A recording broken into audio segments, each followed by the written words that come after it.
Hello guys, welcome back to my YouTube channel with brand new video. मैं अभी तक Excel में आप सबों को होम टैब की पूरी सेटिंग्स बता चुका हूं। आज हम इंसर्ट टैब के बारे में जानेंगे कि इंसर्ट टैब का हम उपयोग कैसे करते हैं, इंसर्ट टैब में कौन कौन से फंक्शंस होते हैं और इंसर्ट टैब का उपयोग कैसे करते हैं। तो चलिए आइए हम अपने वीडियो में देखते हैं कि इंसर्ट टैब का हम उपयोग कैसे करेंगे, इंसर्ट टैब के बारे में जानेंगे। आइए देखते हैं। आइए हम सबसे पहले एक्सेल को ओपन करते हैं। एक्सेल को ओपन कर लिए हम अभी तक होम टैब के बारे में पढ़ चुके हैं। आज हम इंसर्ट टैब के बारे में जानेंगे। इंसर्ट टैब का प्रयोग हम क्यों करते हैं? इंसर्ट टैब का प्रयोग सामान्यतः कोई सामग्री जैसे table, picture, shape, object, chart, sparkline, filter, text, symbol आदि चीज इंसर्ट करने अर्थात वर्कशीट में लाने के लिए किया जाता है। इंसर्ट टैब को 9 ग्रुपों में बांटा गया है, जिसमें एक हो गया table, illustration, apps, chart, report, sparkline, filter, links, text और सिंबल्स। चलिए सबसे पहले हम टेबल्स ग्रुप के बारे में पढ़ेंगे। टेबल कमांड के द्वारा आप अपने वर्कशीट में उपलब्ध रिकॉर्ड का टेबल बना सकते हैं, जिनके द्वारा आप सॉर्टिंग और फिल्टर का कार्य बहुत आसानी से कर सकते हैं। इस बात को समझने के लिए सॉर्टिंग का तात्पर्य होता है अपने रिकॉर्ड के फील्ड में उपलब्ध रिकॉर्ड को असेंडिंग डिसेंडिंग ऑर्डर में करना, और दूसरा फिल्टर का तात्पर्य होता है आप वर्कशीट में उपलब्ध रिकॉर्ड में टेबल बनाकर उसमें से कुछ वंचित रिकॉर्ड को निकालना अर्थात फिल्टर करना आप कर सकते हैं। चलिए टेबल बनाना आप सबों को पता होगा। टेबल बनाने के लिए आपको सबसे पहले वर्कशीट में सभी रिकॉर्ड को सिलेक्ट करना होगा। उसके बाद टेबल के ऑप्शन में जाकर माउस पॉइंट पे क्लिक करेंगे तो आपके सामने एक विंडो आ जाएगा। इसमें विंडो में उपलब्ध ओके कमांड लिखा होगा। अब हम यहाँ पे अगर ओके करेंगे तो ये इतना दूर का आपको दिख रहा होगा, ये टेबल बन चुका है। चलिए हम पायवट टेबल पढ़ते हैं। पायवट टेबल एक्सेल का बहुत ही उपयोगी फीचर होता है। इसके द्वारा वर्कशीट में उपलब्ध रिकॉर्ड का पायवट टेबल बनाकर उसकी सॉर्टिंग, फिल्टर और डाटा को व्यवस्थित करने के साथ साथ रिकॉर्ड में वैल्यू को sum, arrange, max, minimum, count function का प्रयोग करके अपने डाटा को व्यवस्थित ढंग से तैयार कर सकते हैं। और आप जब चाहे किसी रिकॉर्ड को जिस तरह से प्रेजेंट करना चाहे अर्थात प्रस्तुत करना चाहे या उसका प्रिंट आउट निकालना चाहे तो यह काम बहुत आसानी से आप कर सकते हैं। चलिए नेक्स्ट आता है आपका इलस्ट्रेशन ग्रुप। इलस्ट्रेशन ग्रुप के अंतर्गत हमको पिक्चर्स, क्लिप आर्ट, शेप और स्मार्ट आर्ट मिलते हैं। पिक्चर इंसर्ट करना हम आपको एमएस वर्ड में भी बता चुके थे कि पिक्चर इंसर्ट हम कैसे करते हैं, ऑनलाइन और ऑफलाइन पिक्चर। शेप इंसर्ट करना हम आपको नहीं बताए थे, तो चलिए एक शेप इंसर्ट करते हैं। ये हम शेप लेके और यहाँ पे एक इंसर्ट शेप कर चुके हैं। स्मार्ट आर्ट भी जैसे शेप हम इंसर्ट करते हैं स्मार्ट आर्ट भी वैसे ही करेंगे।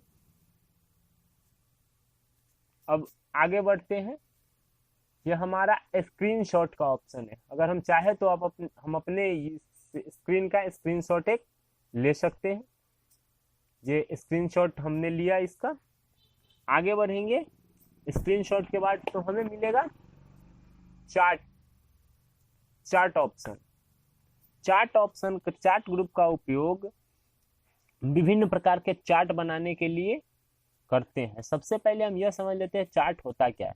आप जानते हैं कि हम एमएस एक्सेल में वर्कशीट में डेटा सारणी के रूप में लिखते हैं अर्थात उसे इंटर करते हैं। यदि हम उसे चार्ट के रूप में प्रदर्शित करना चाहे तो यहाँ पे आप देखेंगे कि यहाँ पे विभिन्न प्रकार के चार्ट्स हैं।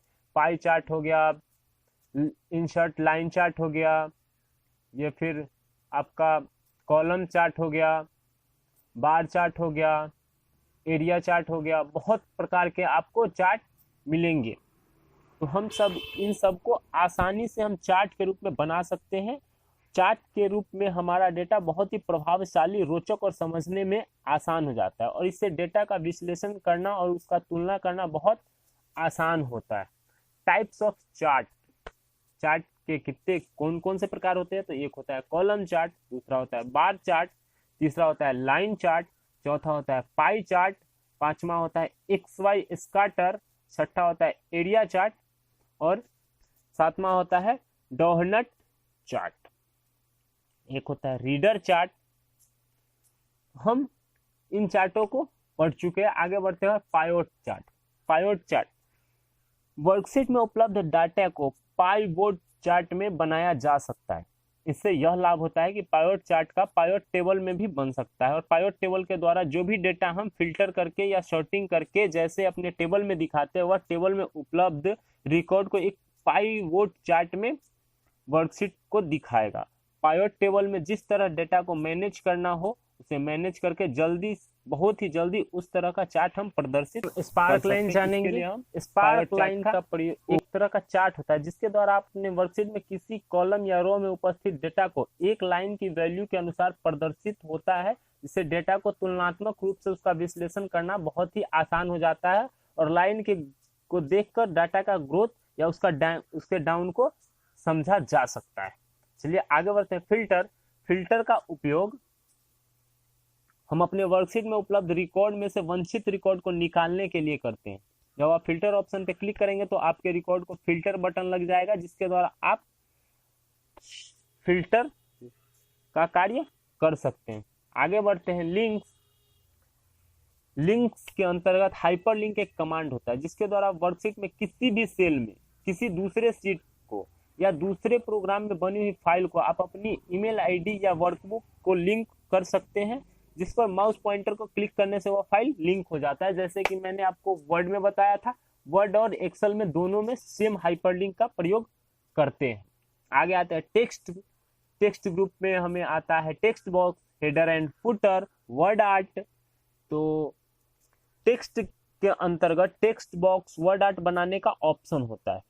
यदि आपको अपने वर्कशीट में टेक्स्ट बॉक्स खींचना है, टेक्स्ट बॉक्स ऑप्शन में खींच सकते हैं और उसमें कुछ भी लिख सकते हैं और उसे किसी भी पोर्शन पे ले जाके रख सकते हैं। आगे आते हैं वर्ड आर्ट। वर्ड आर्ट का प्रयोग के द्वारा आप किसी वर्ड वाक्य को लिखकर उसे बड़ा और स्टाइलिश बना सकते हैं और वर्कशीट में जिस पोर्शन पे आप रखना चाहते हैं वहां रख सकते हैं।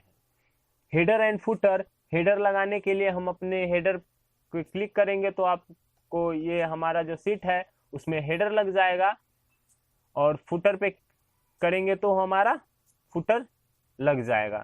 तो हेडर फुटर हम बता चुके थे आपको पहले ही। अब आते हैं सिंबल। सिंबल ग्रुप भी हम वर्ड में आपको बता चुके हैं, यहाँ थोड़ा सा बता देते हैं। सिंबल किसी भी प्रकार का चिन्ह वर्कशीट में सेल में लाना चाहते हैं तो आप इसी द्वारा ला सकते हैं।